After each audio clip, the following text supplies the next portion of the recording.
Olá, seja muitíssimo bem-vindo, bem-vinda ao meu canal. Que bom receber você aqui, ter a sua companhia, a tua sintonia nesse momento.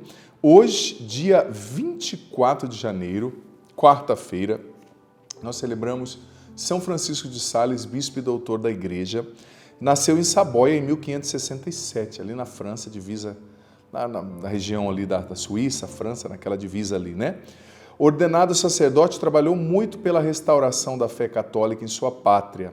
Eleito bispo de Genebra, mostrou-se um verdadeiro pastor de seu clero e de seus fiéis, instruindo-os com seus escritos e suas obras, tornando-se modelo para todos. Morreu em Lyon, 28 de dezembro de 1622, mas foi sepultado definitivamente em Annecy, a 24 de janeiro do ano seguinte. São Francisco de Sales, rogai por nós.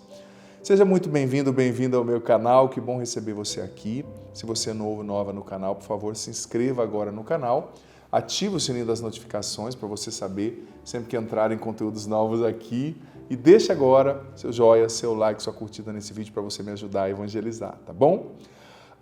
Também escreve nos comentários os seus pedidos de oração. O evangelho está em Marcos, capítulo 4, versículos de 1 a 20. Naquele tempo, Jesus começou a ensinar de novo às margens do mar da Galileia. Uma multidão muito grande se reuniu em volta dele, de modo que Jesus entrou numa barca e se sentou.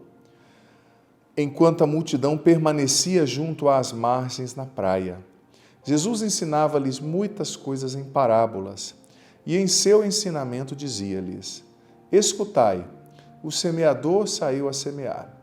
Enquanto semeava, uma parte da semente caiu à beira do caminho. Vieram os pássaros e a comeram.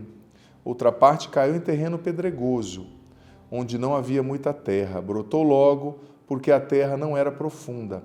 Mas quando saiu o sol, ela foi queimada. E como não tinha raiz, secou. Outra parte caiu no meio dos espinhos. Os espinhos cresceram, a sufocaram e ela não deu fruto. Outra parte caiu em terra boa e deu fruto, que foi crescendo e aumentando, chegando a render 30, 60 e até 100 por um. E Jesus dizia: Quem tem ouvidos para ouvir, ouça. Quando ficou sozinho, os que estavam com ele, junto com os 12, perguntaram sobre as parábolas. Jesus lhes disse: A vós foi dado conhecer o mistério do reino de Deus. Para os que estão de fora, tudo acontece em parábolas, para que olhem, mas não enxerguem, escutem, mas não compreendam, para que não se convertam e não sejam perdoados. E lhes disse: Vós não compreendeis esta parábola? Então, como compreendereis todas as outras parábolas? O semeador semeia a palavra. Os que estão à beira do caminho são aqueles nos quais a palavra foi semeada. Logo que a escutam, chega Satanás, tira a palavra que neles foi semeada. Do mesmo modo, os que receberam a semente em terreno pedregoso são aqueles que ouvem a palavra e logo a recebem com alegria, mas não têm raiz em si mesmos. São inconstantes. Quando chega uma tribulação ou perseguição por causa da palavra, logo desistem. Outros recebem a semente entre espinhos. São aqueles que ouvem a palavra, mas quando surgem as preocupações do mundo, a ilusão da riqueza e todos os outros desejos, sufocam a palavra e ela não produz fruto. Por fim, aqueles que recebem a palavra, a semente, em terreno bom, são os que ouvem a palavra, a recebem e dão fruto. Um dá 30, outro 60 e outro 100 por um. Palavra da salvação, glória a vós, Senhor. Veja bem, gente, Jesus está explicando o mistério daqueles e daquelas que não aceitam a palavra, daqueles que produzem fruto. Porque, veja bem, quando Jesus estava vivo, ele pregava com eloquência, com sinais, com prodígios. Alguns aceitavam a sua palavra e se convertiam, e alguns não aceitavam. Alguns entre os judeus aceitavam, alguns entre os pagãos aceitavam, e alguns entre os judeus e os pagãos não aceitavam. Por quê? Porque Deus, ele semeia a sua palavra e ele nos deixa livres, não é? Para escolhermos se vamos produzir frutos ou não. Deus nos deixa livres para escolhermos como vamos reagir à palavra.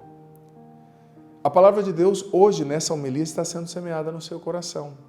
Mas cabe a você, amado filho, amada filha, escolher o que você vai fazer com essa palavra. Olha só, Jesus foi classificando. O semeador semeia a palavra. Os que estão à beira do caminho são aqueles nos quais a palavra foi semeada. Logo que a escutam, chega Satanás e tira a palavra que foi nele semeada. Eles ouviram, escutaram, mas o diabo veio e roubou. E como o inimigo rouba a palavra de nós? Através das distrações, através da ilusão das riquezas, através da correspondência às concupiscências, da vontade só de viver de prazer, da desatenção, das distrações, né? Hoje em dia a gente precisa usar o celular. Por exemplo, eu estou com o meu celular aqui no meio da liturgia porque a homilia, o que eu vou falar, cada ponto está no celular. As homilias que a gente faz hoje, os padres usam o celular para fazer a homilia, porque a gente escreve os pontos por pontos e vai usando o celular. Isso também facilita o nosso trabalho. Só que eu tenho que tomar cuidado para, por exemplo, a data, a história do santo, está tudo no meu celular que eu leio. Além das informações que estão na liturgia, óbvio. Mas eu tenho que tomar cuidado para que esse celular não me distraia. Para que a palavra que eu estou lendo, ouvindo e pregando também produza frutos no meu coração. E você, eu sempre gosto de pedir esse exercício e eu explico o porquê, né? Sempre quando a gente ouve a palavra, depois aqui na homilia, por exemplo, eu sempre peço, olha, acabando a homilia, não sai correndo não, abrindo 15 aplicativos ao mesmo tempo, tira 3 minutos, pensa o que o padre pregou, o que o evangelho disse, como colocar isso em prática na minha vida, reflete. Eu sempre peço para escrever no final, em uma linha, o que você entendeu, porque isso é uma maneira de você entrar em contato com a palavra a nível interior, refletindo, sem deixar que o inimigo, as distrações, a correria do dia roubem essa palavra de você. Mas tem a outra classificação que Jesus falou. Os que receberam a semente em terreno pedregoso são aqueles que ouvem a palavra e logo a recebem com alegria. Mas não têm raiz, são inconstantes. Quando chega a tribulação ou perseguição por causa da palavra, logo desistem, né? A pessoa ouve com alegria, mas desiste na hora da tribulação, da perseguição. Veja bem, a palavra de Deus, ela produz frutos justamente na tribulação. A tribulação é o que faz a palavra se enraizar em nós. Tem gente que quando vem uma tribulação diz, Deus me esqueceu. Pelo contrário, a tribulação é um ótimo sinal que Deus está confiando em você e está providenciando para você os meios dessa palavra se internalizar de uma maneira mais profunda, sabe? Então, se você desiste na provação, você deixa a palavra embora, ela não produz fruto. Terceira categoria, a semente que caiu entre os espinhos são aqueles que ouvem a palavra. Mas quando surgem as preocupações do mundo, a ilusão da riqueza e todos os outros desejos sufocam a palavra e ela não produz fruto. Eu vejo muito isso acontecer.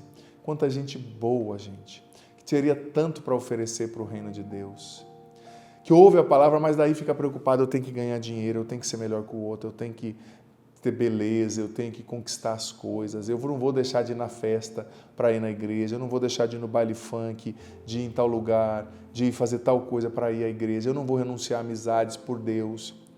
Então, essas preocupações do mundo, a ilusão da riqueza, os desejos desordenados, a impureza. Porque a palavra, se você começa a seguir a Deus, ela começa a te interpelar, ela divide o bem e o mal dentro de você. Ela diz, olha, não dá para você ser um cristão que está adulterando, que está roubando. Então a pessoa, pela ilusão da riqueza, pelos desejos desordenados, ela abandona a palavra. E por fim Jesus fala, os que recebem a palavra de semente em terreno bom, são aqueles que ouvem e dão frutos. Cada um dá fruto à sua medida, um dá 30 por um, outro 60, outro 100.